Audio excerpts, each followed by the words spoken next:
नमस्कार, मी सौ श्वेता सुनील कुलकर्णी कथांजलीच्या या भागामध्ये आपल्या सर्वांचं मनापासून स्वागत करते। घरी राहा, सुरक्षित राहा, आपली काळजी घ्या।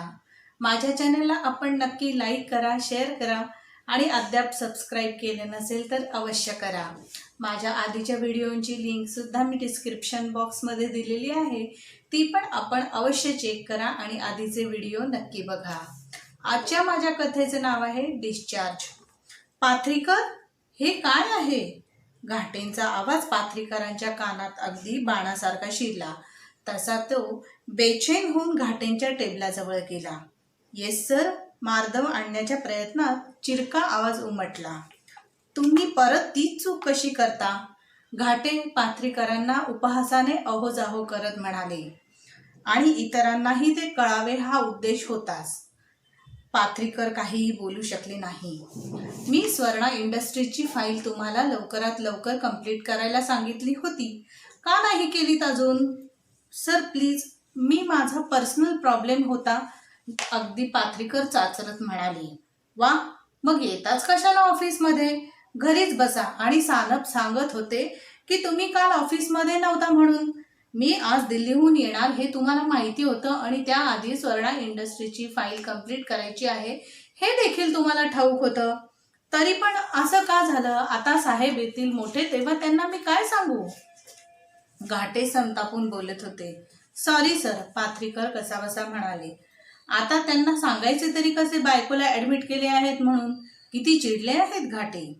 तरीही ते जड आवाजात म्हणाले, सर मिसेसला ॲडमिट केलेले आहे, काल ICU मधून डिस्चार्ज मिळाला, पण तरीही घरी यायला अजून 2-4 दिवस लागतील अहो। छान, म्हणून तुम्ही ऑफिसचं काम सोडून दिलं?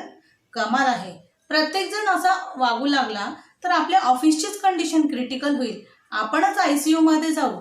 घाटे काहीही बोलू लागले। घाटे चिडले आणि पाथरीकर मग त्यांच्या टेबलाजवळ निघून आले।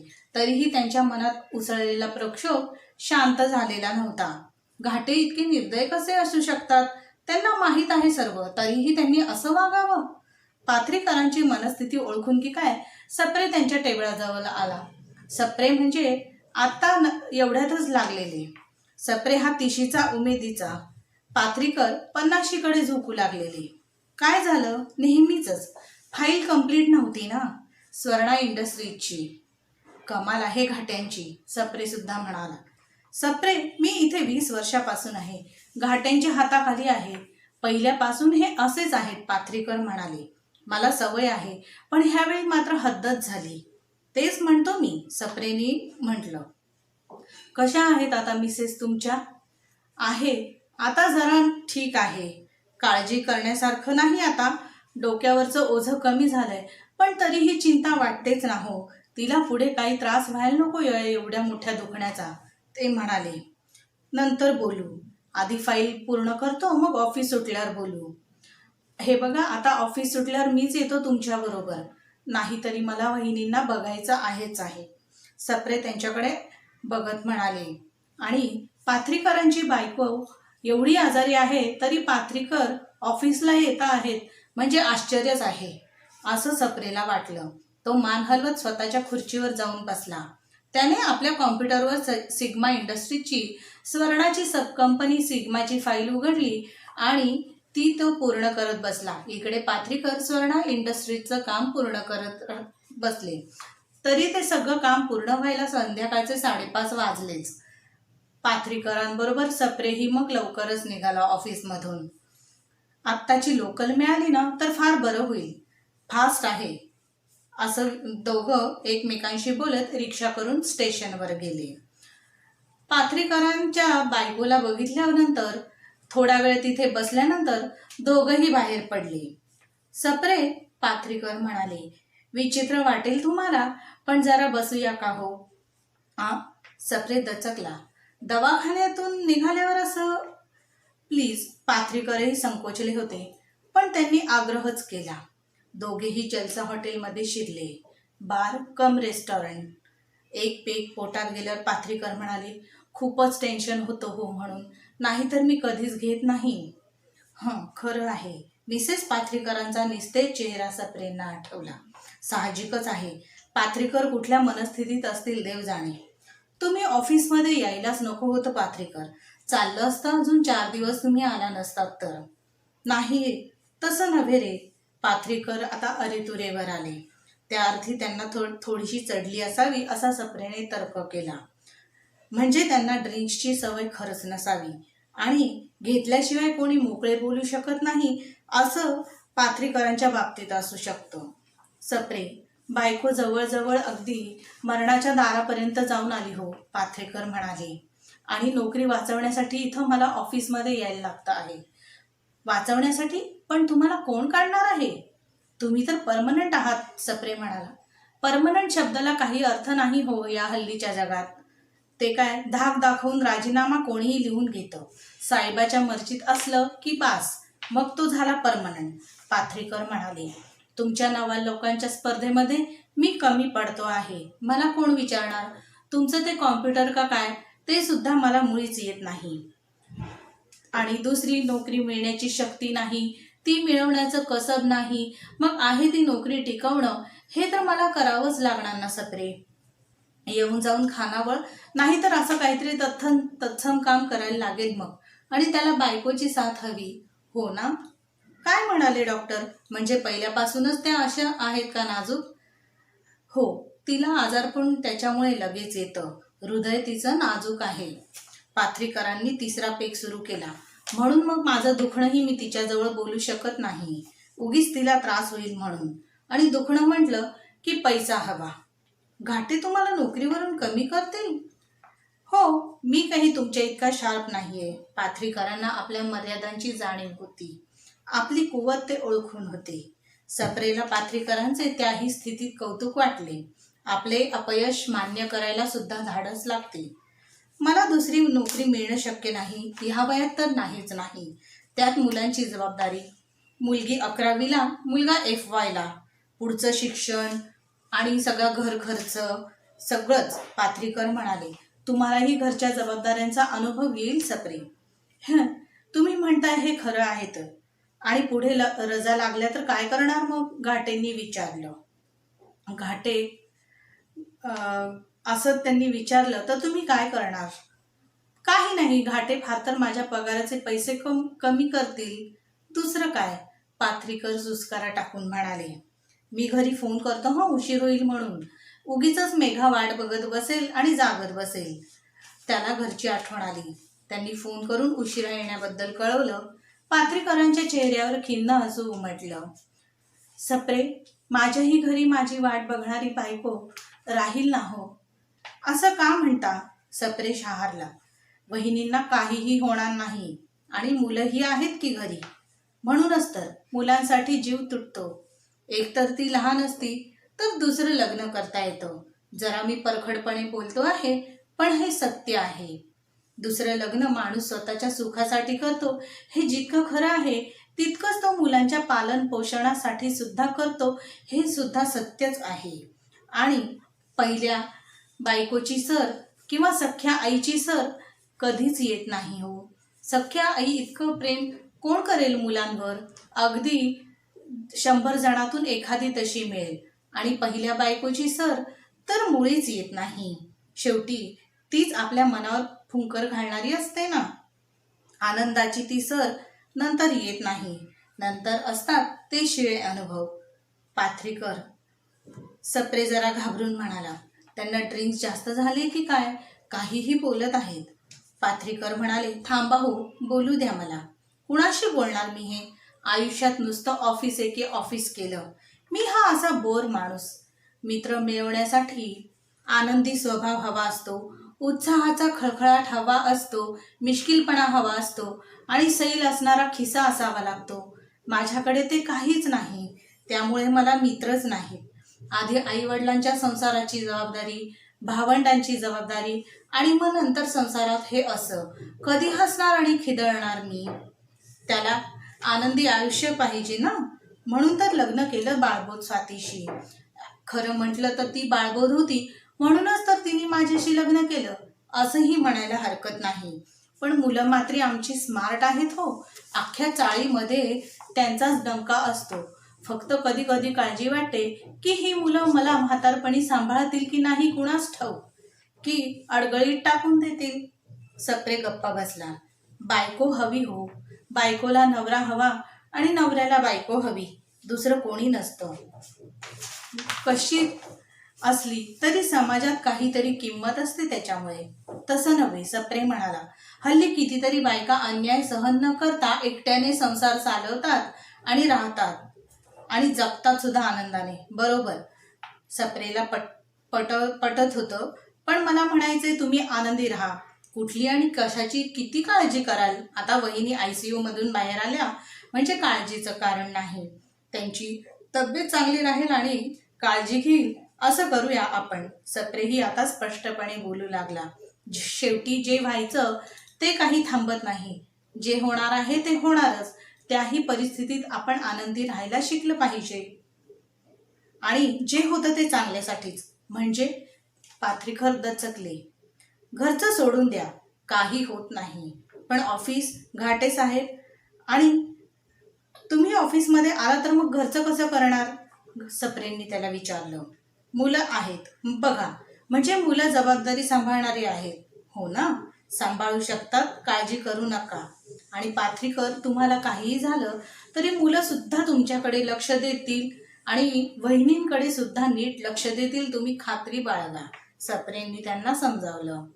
पाथरीकर सप्रेकडे रोखून बघू लागले आणि हसले. सप्रे, तू अजून तरुण आहेस म्हणून म्हणतो. उद्या तुला मुलं झाली, ती मोठी झाली की तुला कळेल मी काय म्हणतो आहे ते. चला उठूया, सप्रेने विचारले. तोच आता बेचैन झाला होता. पाथरीकरांना काय समजवायचं, कसं समजवायचं हे त्याला मुळीच कळत नव्हतं. तुमची मुलं ही वाट बघत असतील, सप्रेंनी त्यांना जागं केलं. अरे, पाथरीकर आता गडबडीने उठत म्हणाले. माझ्या लक्षातच आलं नाही हे. त्यांना निरोप दिल्यावर सप्रेने बायकोला फोन केला येत असल्याचा. जाम बोर केलं ग, सप्रे जेवताना बायकोला म्हणाला. मग साहजिकच तिने विचारलं की काय झालं म्हणून. मग पाथरीकरांची रेकॉर्ड सप्रेने बायको पुढे परत वाजवली. मग खोटं काय त्याच्यात, बरोबरच आहे त्यांचं. मेधा पाथरीकरांची बाजू घेत म्हणाली. तू पण? हो, मग बायकोची मुलांची पर्वा करणारा असतं तरी का कोणी? ते पर्वा करतात, ती फणकारून म्हणाली. जेवण झाल्याबरोबर तो गॅलरीत येऊन उभा राहिला. त्याचे लक्ष खाली चौकाकडे गेले. रहाळकर काका काकू दिसले. फिरून आले असावे. रोज रात्री जेवण झाल्यावर फिरायला जातात ते नेमाने. त्यांच्याकडे बघत सप्रे भकाभका सिगारेट ओढू लागला. झोपायला येत आहे ना? सकाळी लवकर उठायचंय म्हणाला. बायको दाराजवळ येऊन म्हणाली. तू झोप आता. आणि तुम्ही सिगारेट सोडणार होतात ना? तिने त्याही वेळात विचारलं. काही धाड भरत नाही मला, सप्रे वैतागून म्हणाला.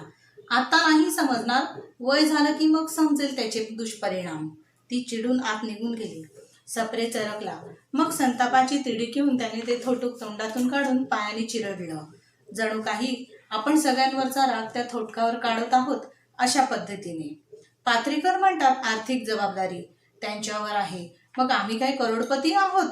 AC हॉलमध्ये गुबगुबीत सोफ्यावर बसून प्लाझ्मा TV बघत बँक बॅलन्स मोजतो आहोत की काय? आपले ते घाटे साहेब कारमधून येतात, ऑफिसमध्ये झुलझुलीत मस्त खुर्चीवर बसतात आणि घरी गेल्यावरही सगळं चकाचक, म्हणून जमतं त्यांना. इथे दीड खणी खोलीत राहतोय. वनरूम किचन तरी हवंच असा मेघाचा हट्ट आहे. कसं जमवायचं? दार लावून तो आत गेला. मिळाला एकदाचा डिस्चार्ज. पाथरीकरांनी निश्वास सोडला. श्यामला धन्यवाद द्यायला हवे. हो ना, त्याच्यामुळे इतक्या चांगल्या दवाखान्यामध्ये ट्रीटमेंट घेता आली. श्याम म्हणजे पाथरीकरांच्या बायकोच्या भावाचा मुलगी आईचे केस विंचरत म्हणाली. सरकारी दवाखान्यात असतो तर किती कठीण झालं असतं. म्हणजे खर्च आला नसता, पण ट्रीटमेंट ठीक झाली असती की नाही कोणास ठाऊक. इथे थोडं बिल होईल, पण जीव वाचला. बाबा, टॅक्सी आली आहे, मुलगा वरती आला सांगायला. हो हो, चला. पाथरीकर आता हुशारले. मग क्षणभर थांबून म्हणाले. जायच्या आधी मी परत एकदा डॉक्टरांना भेटून येतो. ते रिसेप्शन पाशी आले तर रिसेप्शनिस्ट सुद्धा गडबडीत दिसत होती.